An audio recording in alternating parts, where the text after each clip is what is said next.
video-inspired protest in Benghazi. There was in Cairo, but not in Benghazi. Victoria Nuland, your spokesperson at the State Department, hours after the attack said this: Benghazi has been attacked by militants. In Cairo, police have removed demonstrators. Benghazi, you got weapons and explosions. Cairo, you got spray paint and rocks.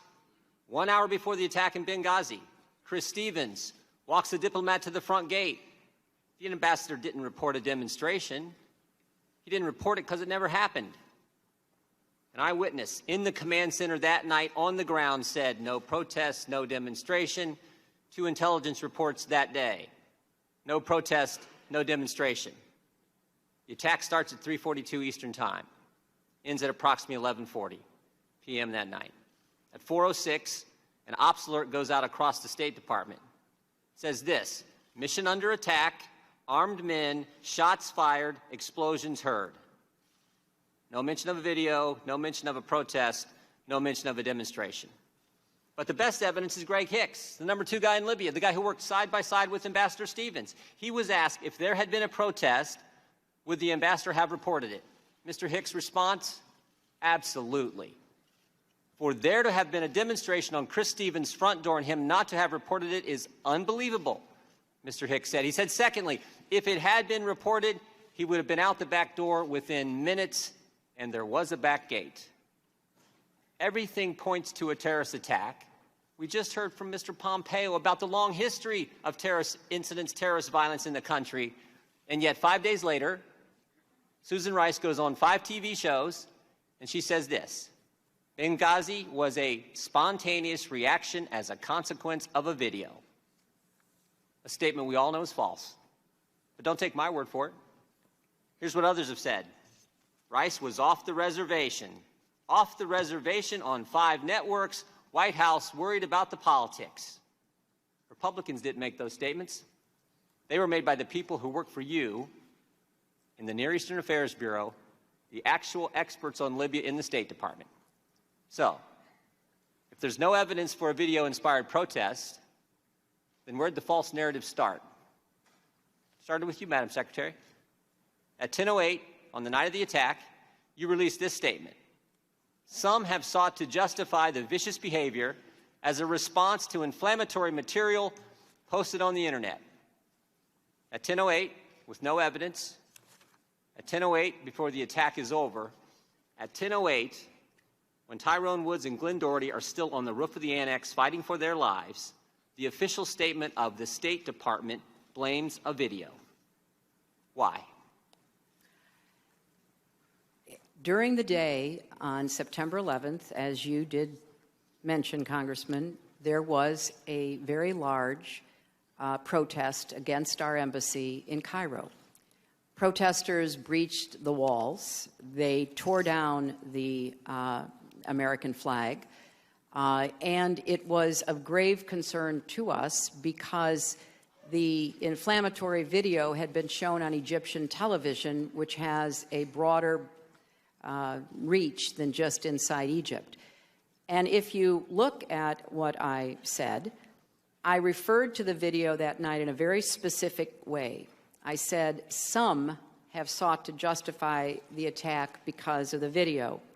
I used those words deliberately, not to ascribe a motive to every attacker, but as a warning to those across the region that there was no justification for further attacks. And in fact, during the course of that week, we had many attacks that were all about the video. We had people breaching the walls of our embassies in Tunis and Khartoum. We had people, thankfully not Americans, dying at protests, but that's what was going on, Congressman. Secretary Clinton, I appreciate most of those attacks were after the attack on the facility in Benghazi. You mentioned Cairo.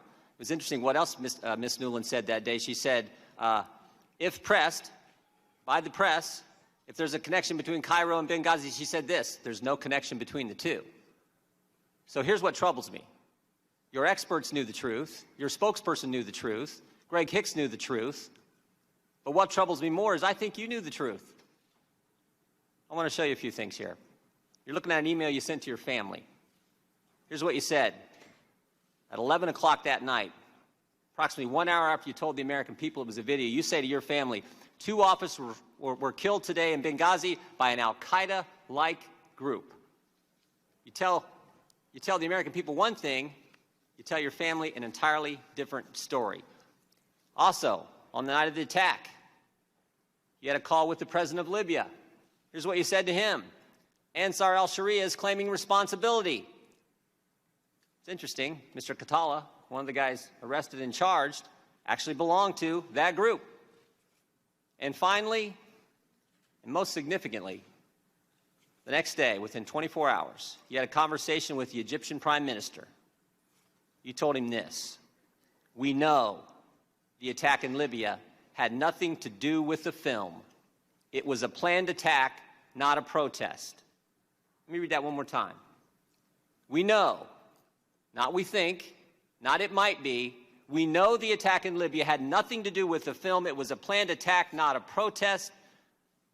State Department experts knew the truth. You knew the truth, but that's not what the American people got. And again, the American people want to know why. Why didn't you tell the American people exactly what you told the Egyptian Prime Minister?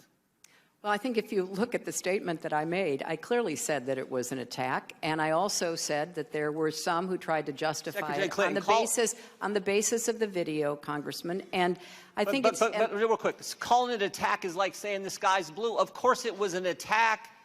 Well, we want to know the truth. The statement you sent out was a statement on Benghazi, and you say vicious behavior as a response to inflammatory material on the internet. If that's not pointing as the motive of being a video, I don't know what is. And that's certainly how the American people saw it. Well, Congressman, there was a lot of conflicting information that we were trying to make sense of. The situation was very fluid. It was fast-moving. There was also a claim of responsibility by Ansar al-Sharia. And when I talked to the Egyptian Prime Minister, I said that this was a claim of responsibility by Ansar al-Sharia, by a group that was affiliated, or at least wanted to be affiliated with al-Qaeda.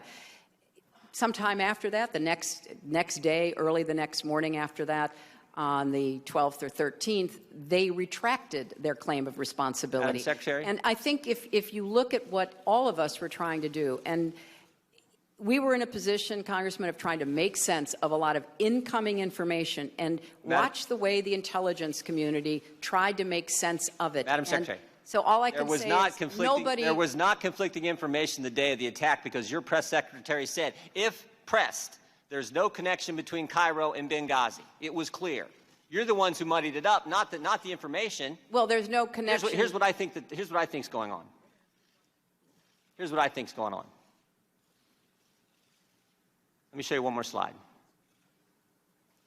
Again, this is from Victoria Nuland, your press person.